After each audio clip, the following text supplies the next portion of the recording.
الحمد لله نحمده ونستعينه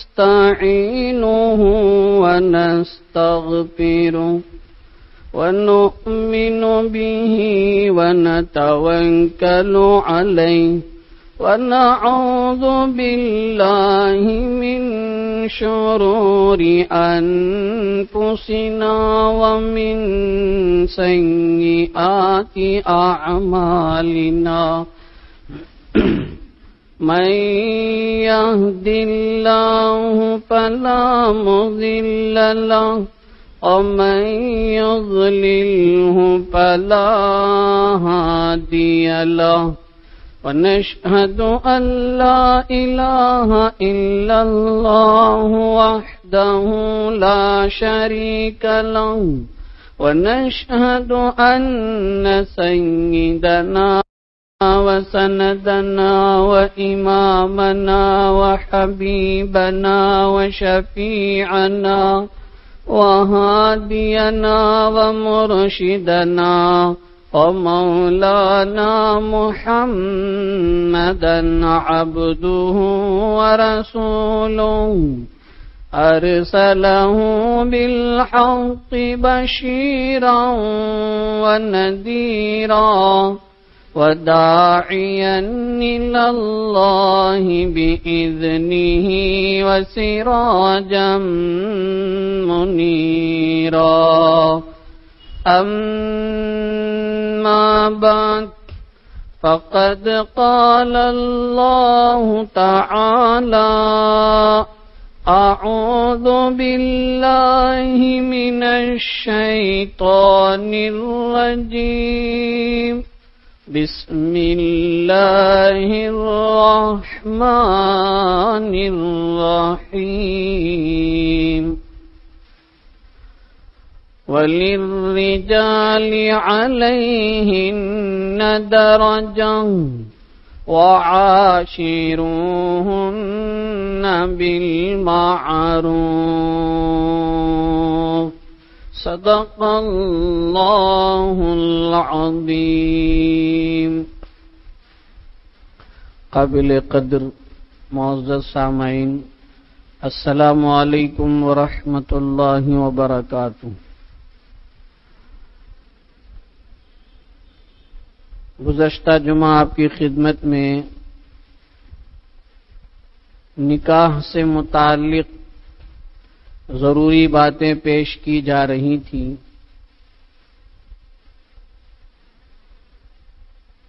آخر میں یہ بات سامنے آئی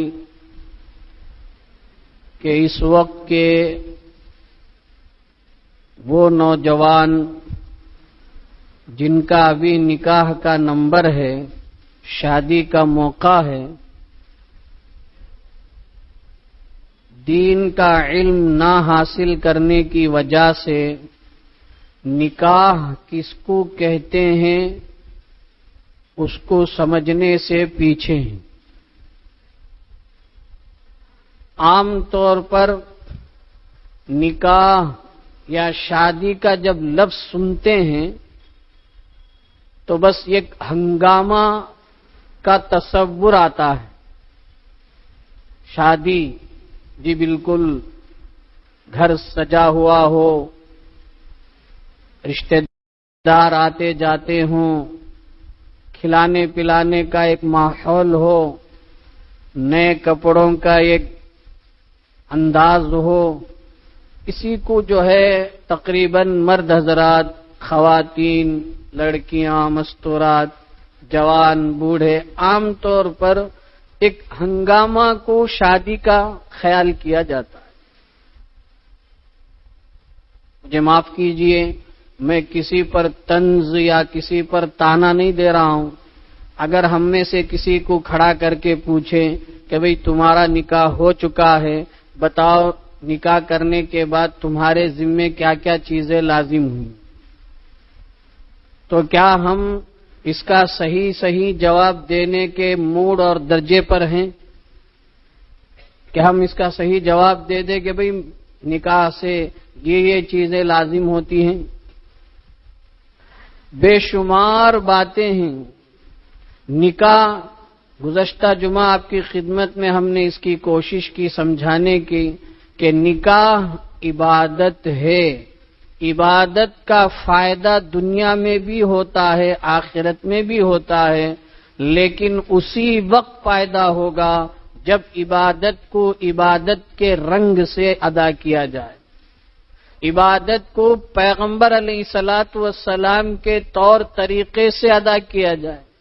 اگر عبادت کو ہم نے منمانی کا رنگ دے دیا، خواہشات کی چادر چڑھا دی اور دنیا کے ماحول میں ہم رنگ گئے، تو پھر اس عبادت کا نہ دنیا میں کوئی اچھا پھل مل پائے گا اور آخرت میں بڑی نا امیدی ہوگی۔ اس وقت آپ کی خدمت میں ایک مرد جب اس کا نکاح ہوتا ہے تو اس کے ذمے کیا کیا لازم آتی ہیں مختصراً پیش کرنے کی کوشش کرتا ہوں۔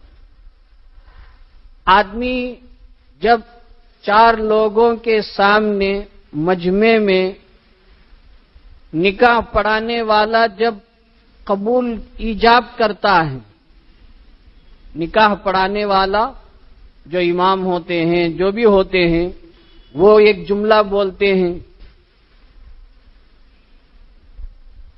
فلاں ابن فلاں کا فلانا ابن فلاں کے ساتھ اتنے مہر کے بدلے ان گواہوں کی موجودگی میں نے آپ کا نکاح کر دیا، میں نے آپ کا جوڑا بنا دیا، یہ جملے بولتے ہیں۔ اس کو کہتے ہیں عربی میں ایجاب، یعنی اس نے پیشکش کی ہے۔ اب اس بات کو سن کر جو نوشا ہوتا ہے، لڑکا ہوتا ہے، وہ کہتا ہے الحمدللہ میں نے قبول کیا۔ اس کو کہتے ہیں قبول۔ ایک طرف سے ایجاب ہوگا، دوسری طرف سے قبول ہوگا، تب نکاح منعقد ہو جاتا ہے، نکاح ہو جاتا ہے۔ جب آدمی مرد نے یہ کہا کہ میں نے قبول کیا، تو اس مرد کے ذمے 2 طرح کے حقوق لازم آتے ہیں، ایک مالی حقوق، ایک غیر مالی حقوق۔ ایک مالی حقوق جس کا تعلق مال سے ہے، دوسرا غیر مالی، مال سے نہیں ہے، دوسرے حقوق ہیں۔ اسی کو آج ہمیں سمجھنا ہے، اللہ تعالی ہمیں سمجھنے کی توفیق عطا فرمائے۔ نکاح ہونے کے فوراً لڑکے کے ذمے مالی حقوق 3 طرح کے لازم ہوتے ہیں، جس میں مال کا دخل ہوتا ہے۔ پہلا حق ہے مہر۔ مرد کے ذمے مہر لازم ہو جاتا ہے، اب اسے مہر عورت کو دینا واجب ہے۔ مہر کیا ہے؟ ایک حدیث ہے، اللہ کے نبی علیہ الصلاۃ والسلام نے فرمایا، اگر کسی نے مہر نہ دینے کی نیت سے نکاح کیا ہے اور اس نے زندگی میں مہر ادا نہیں کی، قیامت کے دن ایک بدکار اور زناکار آدمی کو جو سزا ملے گی وہ سزا اس کو ملے گی۔ اللہ کے نبی علیہ الصلاۃ والسلام نے فرمایا، یعنی پہلے سے ہی نیت نہیں ہے، دینے کی نیت نہیں ہے، ایسے آدمی کو جسے مہر دینے کی شروع سے نیت ہی نہیں ہے اور آخر تک اس نے اپنی بیوی کا مہر بھی ادا نہیں کیا، تو اسی حالت میں موت آ گئی تو قیامت میں ایک زناکار آدمی کو جو سزا شریعت میں متعین ہے وہ سزا آخرت میں اس آدمی کو ملے گی۔ اتنی بھیانک خطرناک وعید ہے مہر ادا نہ کرنے پر۔ ایک مرتبہ دفتر لکھ رہا تھا، ایک صاحب نے کہا کہ 10 اشرفی میں نے چہرہ اٹھا کر دیکھا، بھئی کیا بات ہے، 10 اشرفی کا مطلب سمجھتے ہو؟ 10 سورن 10 پاؤنڈ۔ ان کا جو برجستہ جملہ تھا، جواب تھا، وہ اصل تھا۔ لکھو حضرت، لکھنے میں کیا ہے؟ اللہ کے گھر میں بیٹھ کر کہہ رہا ہوں، جھوٹ نہیں بول رہا ہوں، کیونکہ اب تک کئی 100 دفتر لکھنے کا اللہ نے موقع دے رکھا ہے، تو لکھتے لکھتے کئی تجربات سامنے آتے ہیں۔ کہا کہ 10 اشرفی لکھو، تو ہم نے کہا کہ لکھنے سے پہلے ان کو دیکھا کیا حال ہے، تو کہا لکھو حضرت، لکھنے میں کیا ہے؟ مطلب یہ ہے کہ لکھنا ہے، جتنا بھی لکھو، دینا تھوڑی ہے۔ ایک صاحب آئے، لکھا جی کتنا مہر طے کیے ہیں؟ ½ گرام۔ میں نے چہرہ اٹھا کر دیکھا، بھئی کیا بات ہے، ½ گرام؟ لڑکا اتنا حضرت، ½ گرام؟ ½ گرام کا کیا مطلب ہوتا ہے؟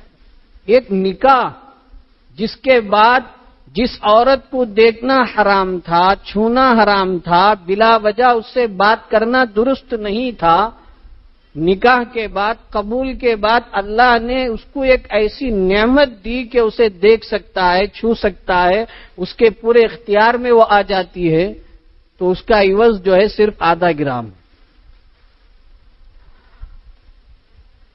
پھر میں نے ان سے پوچھا کہ بھئی شادی خانہ اس کا کرایہ کتنا ہے؟ تو وہ مسکراتے ہوئے فلاں اتنا ہے۔ بھئی اتنا پیسہ شادی خانے میں دینے کے لیے تیار ہو اور ایک نعمت مل رہی ہے، اس کے لیے ½ گرام؟ نہیں حضرت، اس کے علاوہ زیورات بہت سارے ہی حضرت۔ اسلام نے جس چیز کو واجب کیا ہے اس میں تو پیچھے ہو رہے ہیں، اور جس چیز کو ضروری نہیں کیا ہے اس میں آگے ہو رہے ہیں۔ قرآن مجید میں اللہ نے صاف لفظوں میں فرمایا ہے، علی الموسع قدرہ وعلی المقدر قدرہ، طاقت والے کے اوپر اس کی طاقت کے حساب سے، بے طاقت جس کے پاس سہولت نہیں ہے اس کے حساب سے مہر باندھا جائے۔ بعض لوگوں کو مہر فاطمی کا ہوا بولنے کے لیے، مہر فاطمی، حالانکہ اس کی طاقت ہی نہیں رہتی ہے۔ مہر فاطمی کا مطلب ہوتا ہے 1.5 کلو چاندی، 1.5 کلو چاندی، یا اس کی جتنی 1.5 کلو چاندی کی جتنی قیمت ہے اتنی قیمت اگر کوئی ادا کرے یا اس کے عوض سونا دے زیور کی شکل میں، جیسے بھی ہو، تو یہ مہر فاطمی کہلاتا ہے۔ کہیں بھی مہر کے متعلق یہ بات نہیں ہے کہ بھئی یہ مہر دینا ہی ضروری ہے۔ مہر کی کتنی قسمیں ہیں، مہر ام حبیبہ ہے، مہر زینب ہے، جی الگ الگ مہر خدیجہ ہیں، مہر فاطمی ہیں۔ بس ایک اللہ معاف فرمائے، سب کی نیت پر ہم حملہ نہیں کر سکتے ہیں، ایک عام بات کہی جاتی ہے لوگوں میں بتانے کے لیے کہ بھئی فاطمی مہر دیا جا رہا ہے۔ آدمی کی جتنی طاقت ہے اس سے زیادہ بھی نہیں، اس سے کم بھی نہیں۔ اللہ کے فضل و کرم سے ایک حد تک وہ 780 پر 6 کا سلسلہ ختم ہوتے ہوئے آ رہا ہے، لیکن ابھی بھی کچھ لوگ جو ہے 10,780 پر 6 روپے، 5,780 پر 6، اس میں 780 پر 6 کی برکت وہاں دفتر میں اٹکی ہوئی ہے۔ 780 پر 6 کی برکت جو ہے وہ وہاں دفتر میں، مہر کیا ہے 7,780 پر 6، 7,780 پر 6۔ بہرحال مہر، ایک صاحب آئے، ہم نے پوچھا مہر کتنا ہے، تو مجھ کو دیکھتے بیٹھ گئے۔ میں بولا بھئی مہر کیا ہے؟ کیا حضرت، پیسہ کا تو کیا حضرت؟ میں یہ جو باتیں کہہ رہا ہوں میرے دوستو بزرگوں، نہ کسی کا مذاق اڑانا میرا مقصد ہے، نہ کسی پر طنز کرنا میرا مقصد ہے، اور نہ غلط جھوٹی بیانی کا سہارا لے رہا ہوں۔ یعنی میں بتانے کی کوشش کر رہا ہوں کہ نکاح کر رہا ہے اس کو یہ تک پتا نہیں ہے کہ اس کے ذمہ کیا چیز لازم آتی۔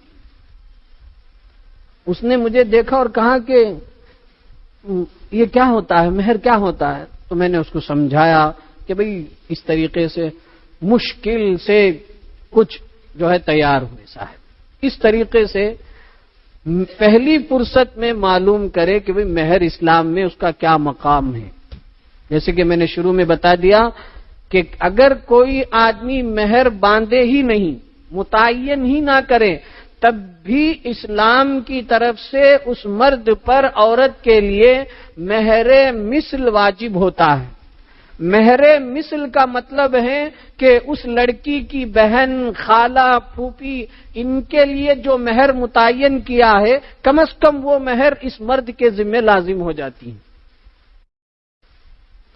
تو مہر مرد کے ذمہ ضروری ہے۔ نوجوانوں کو پتہ ہی نہیں چلتا، کیوں؟ ان کو معلوم ہی نہیں، وہ اگر کمائی کر رہے ہیں تو کما کر ماں باپ کو دے رہے ہیں، اب گھر میں مستورات اور مرد حضرات جو ہے یہ اس کے لیے، یہ اس کے لیے، یہ فلان کے لیے۔ یہاں ایک اہم بات کی طرف میں آپ کو متوجہ کرنا چاہتا ہوں۔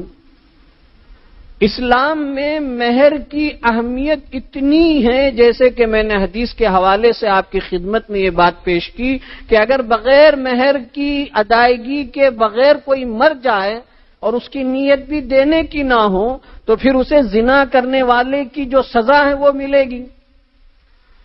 لیکن دوسری طرف ہمارا عملی زندگی کا حال کیا ہے؟ کالی پوت کے بغیر نکاح ہو ہی نہیں سکتا۔ کوئی ایک نکاح بتا دیجئے جس میں کالی پوت نہ ہو۔ یہ کالی پوت کیا ہے؟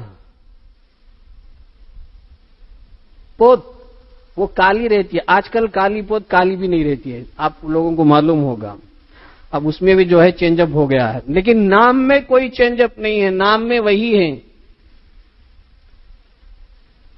لیکن اس کی اتنی اہمیت ہے کہ نکاح کے بعد جی مرد کے گھر کی جو عورتیں ہیں اہتمام سے پہنچیں گی اور لڑکی کو جو ہے سب کے سامنے کالی پوت پہنائیں۔ کبھی ہم نے سوچا ہے قرآن و حدیث میں اس کی کیا حیثیت ہے، کیا مقام ہے، کیا اس کا درجہ ہے؟ کسی ایک قرآن مجید کی آیت کریمہ، کسی ایک حدیث مبارک جس میں اس کالی پوت کا تذکرہ ہو جائے، کوئی اللہ کا بندہ دکھا دے۔ کیا ہے یہ کالی پوت؟ اس کے پیچھے اب اس میں کتنے عجوبے، اللہ اکبر، جی وہ لے کر آتے ہیں سندل میں بھگو کے دینا، وہ کالی پوت سندل میں بھگو کر، اس کے لیے وہ ایک ڈبی ملتی ہے، اس میں سندل ہوتا ہے، تو اس میں جو ہے وہ کالی پوت سندل میں بھگا۔ کیا کیا عجیب و غریب۔ ایک صاحب اسی پر لڑنے لگے کہ اس کو دودھ میں ڈال کر دو، کیوں دودھ میں نہیں ڈال کر دیے؟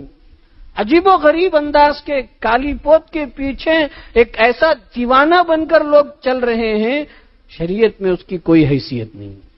کالی پوت کیا چیز ہے؟ اگر آپ کو میں یہ بتاؤں تو تعجب نہیں ہونا چاہیے۔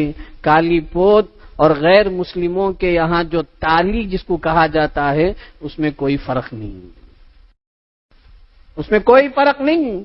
یہ جو تالی جو وہ لوگ پیلے رنگ کا جو ایک ڈوری ہوتی ہے اس کو جو ہے لڑکی کو لڑکا باندھتا ہے اور اس کی جو جتنی اہمیت ہے، اس کو جتنا امپورٹنٹ دیا جاتا ہے، بالکل اسی طریقے سے نکاح کے بعد اس کے بعد کالی پوت پر کتنی بحثیں ہوتی ہیں، کتنی اسی پر جو ہے جنگیں ہو جاتی ہیں، لڑائیاں ہو جاتی ہیں، تیرا میرا میرا تیرا کر کے ساری نظام کو خراب کر کے رکھ دیتے۔ کالی پوت ہمیشہ اس کے گلے میں رہنا چاہیے، اگر وہ نکال کر رکھ دیتی ہے تو پھر اس پر ایک ہنگامہ کھڑا ہو جاتا ہے کہ کیسے تم نے نکال دیا، ایسے نہیں نکالنا چاہیے، فلاں فلاں فلاں۔ میرے دوستو بزرگوں، مردوں کے لیے بھی یہ بات ہے اور خاص طور پر مستورات کے لیے بھی یہ بات ہے، یہ کالی پوت قرآن و حدیث سے کوئی میل نہیں کھاتی ہے، اس کی تو اہمیت ہے، لیکن مہر کی طرف کوئی توجہ نہیں۔ حالانکہ مہر کے بارے میں قرآن مجید میں اللہ تعالیٰ نے صاف صاف لفظوں میں فرمایا ہے کہ ہم جانتے ہیں کہ ہر ایک کو کتنا مہر متعین ہے، اس کے متعلق اللہ تعالیٰ کو علم ہے۔ تو اس لیے ایک لڑکا جب اس کا نکاح ہوتا ہے تو مالی حقوق میں سب سے پہلا حق مہر کا آتا ہے کہ مہر اس کے ذمہ لازم ہے۔ اس سے پہلے ایک دوسرے موقع پر ہم نے مہر سے متعلق چند باتیں پیش کی تھیں، تو اس میں ایک مسئلہ یہ بھی بتایا تھا کہ اگر کسی نے مہر نہیں دیا ہے تو معاف نہیں ہوتا ہے، معاف نہیں ہوتا ہے۔ اس کے لیے بھی لوگوں نے، خاص طور پر عورتوں نے، ایک شوشہ نکال دیا۔ اگر اس کا انتقال ہو گیا، مرد کا انتقال ہو گیا، تو 4 عورتیں جب اس کو کفن پہنا کر تیار رکھا ہوگا تو اب 4 عورتیں اس کی بیوی کو پکڑ کر لے جائیں گی۔ میں نے اپنی آنکھوں سے دیکھا ہے، اس لیے پوری حقیقت کے ساتھ، تحقیق کے ساتھ پیش کر رہا ہوں، ایسا نہیں کہ سنی سنائی بات ہوں۔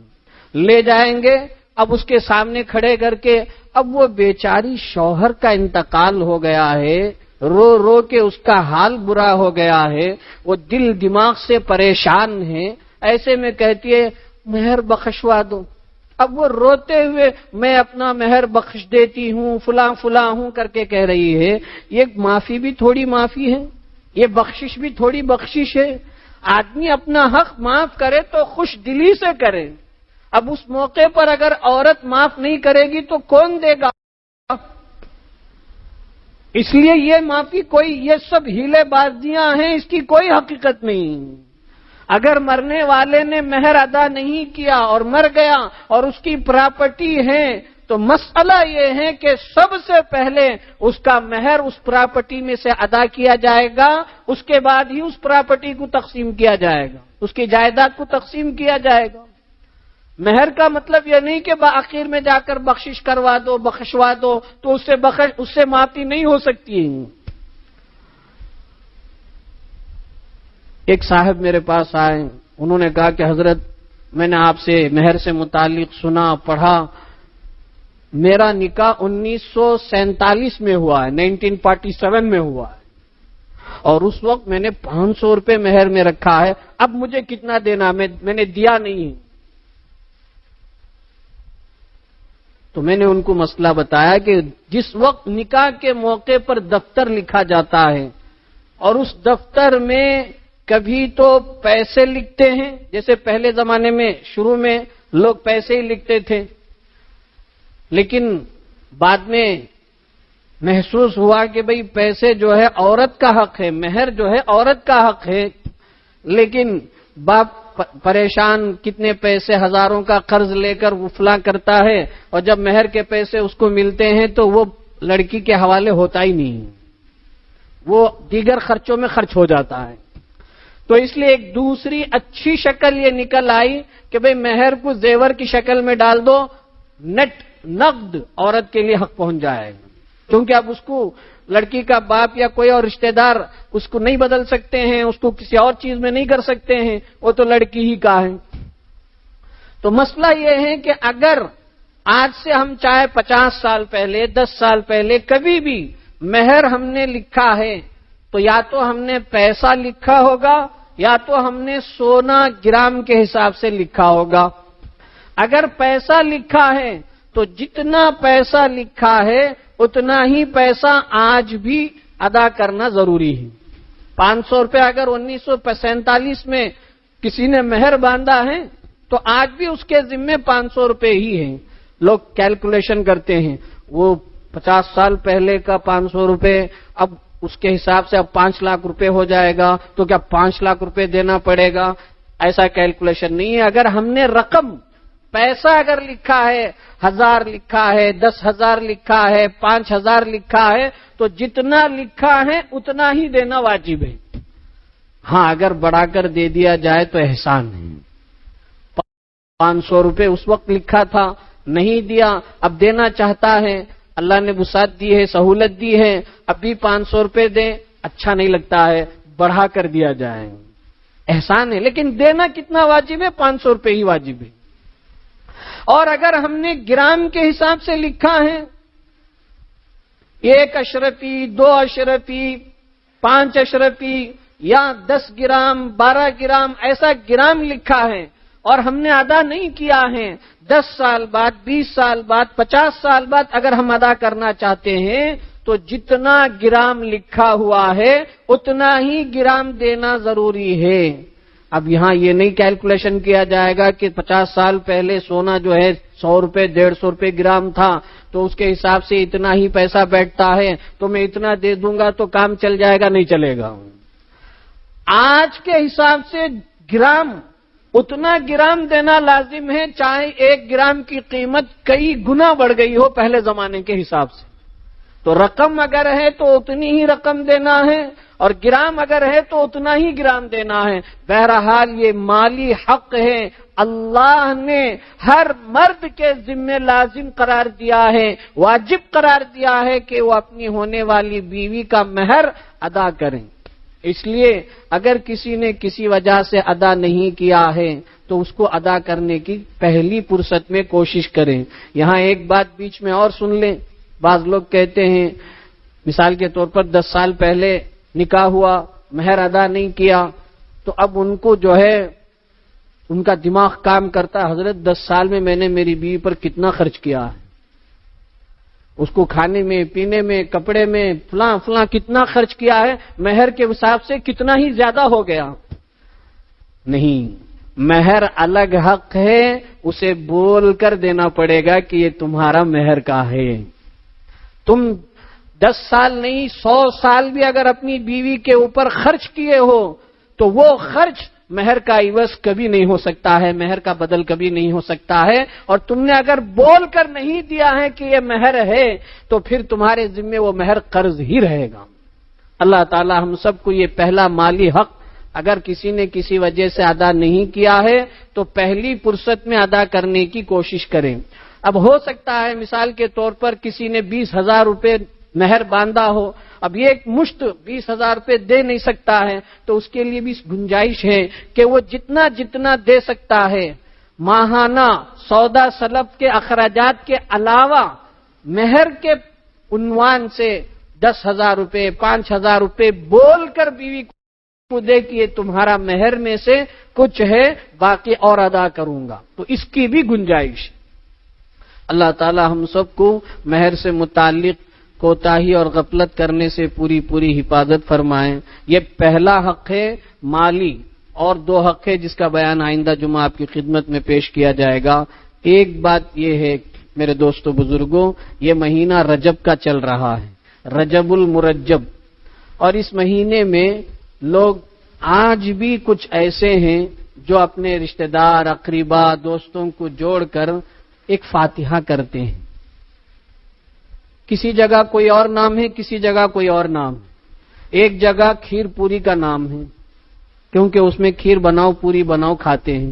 ایک جگہ کندری کا فاتحہ ہے، 2 بھی ایک ہی ہے، کندری، کھیر پوری سب، اور اس کا عنوان کیا ہے؟ امام جعفر صادق علیہ الرحمہ کی پیدائش، برتھ ڈے۔ تاریخ سے ہمیں کوئی واسطہ نہیں، اسلامی تہذیب، اسلامی ہسٹری سے ہمیں کوئی تعلق نہیں، بس جو آ گیا۔ اب اس کے لیے لاکھوں روپے خرچ ہو کر پوری فیملی کے لوگ، کوئی یہ بنا رہا ہے، کوئی وہ بنا رہا ہے، کوئی وہ بنا رہا ہے، اور اس کی تصویریں اپلوڈ کی جا رہی ہیں، شیئر کی جا رہی ہیں، وائرل کی جا رہی ہیں۔ پتہ نہیں اتنے لمبے لمبے جھنڈے، وہ فلاں فلاں۔ ہماری سب سے گزارش ہے کہ اللہ کے واسطے ذرا سوچیں، اللہ نے ہمیں اسی لیے دنیا میں بھیجا ہے کہ بھئی ہم یہی فاتحہ درود کرتے رہیں۔ اور حقیقت یہ ہے، تاریخ یہ ہے کہ جب حضرت امیر معاویہ رضی اللہ عنہ کو ان کی شہادت کا جو واقعہ پیش آیا تو اس وقت اسلام دشمنوں نے ان کی شہادت پر، ان کی انتقال پر خوشی منایا تھا، اور وہ خوشی وہ لوگ اندر چھپ کر مناتے تھے، تو کسی طرح لوگوں نے جان لیا کہ بھئی یہ لوگ آج کے دن کیوں اتنا کھا پی رہے ہیں، خوش ہیں۔ تو اب وہ چال باز، مکار، عیاش، اسلام دشمن، صحابہ کے دشمن، انہوں نے کیا کیا؟ عنوان بدل دیا، نہیں آج امام جعفر صادق کی پیدائش کی دن ہے اس لیے ہم خوشی منا رہے ہیں۔ وہاں سے یہ سلسلہ شروع ہوا، شیعوں نے یہ سلسلہ ایجاد کیا۔ شیعوں نے حضرت امیر معاویہ رضی اللہ عنہ کے خلاف کیا کچھ نہیں کہا، شیعہ حضرت معاویہ رضی اللہ عنہ کے کھلے دشمن، تو انہوں نے یہ سلسلہ شروع کیا۔ اب آج بھی لوگ امام جعفر صادق علیہ رحمہ کے نام پر کندری کا فاتحہ، کھیر پوری کا فاتحہ کے نام پر کر رہے ہیں۔ کچھ آفیشیل پڑھے لکھے جانکار لوگ بھی در پردہ، پسے پشت، پیچھے بیک گراؤنڈ میں ڈسپلے میں آئے بغیر اس کے چاہنے والے ہیں، خواہاں ہیں، وہ اس کا سپورٹ کرتے ہیں، اس میں تعاون کرتے ہیں، اور ان کے گھر کو پارسل بھی پہنچ جاتا ہے۔ غلط بات ہے میرے دوستوں بزرگوں، اسلام اتنا گھٹیا مذہب نہیں ہے کہ بھئی کسی کی موت، کسی کے پیدائش پر ہم جو ہے تقریبات کریں، کسی کے نام پر فاتحہ درود کریں۔ یہ اسلام ہمارا اتنا کمزور مذہب نہیں ہے، یہ تو اوروں کا طور طریقہ ہے۔ اسلام پاکیزہ سچا مذہب ہے جو انسانیت کی تعلیم دیتا ہے۔ دنیا ہمارے لیے دار الاسباب اور دار العمل ہے، اور آخرت ہمارے لیے دار الجزا ہے۔ اصل زندگی ہمیں آخرت میں گزارنی ہے۔ ان چیزوں میں پڑھ کر اپنا وقت ضائع نہ کریں، ان چیزوں میں پڑھ کر اپنی دنیا اور آخرت کو نقصان نہ پہنچائیں۔ اور تاریخ اٹھا کر دیکھیں کہ امام جعفر صادق رحمت اللہ علیہ پیدائش کوئی اور تاریخ ہے، کوئی اور مہینہ ہے، اس مہینے میں، اس تاریخ میں ان کی پیدائش کا کوئی ذکر ہی نہیں۔ اللہ ہمیں صحیح سمجھ کی توفیق عطا فرمائے۔ آمین، وآخر دعوانا الحمدللہ رب العالمین۔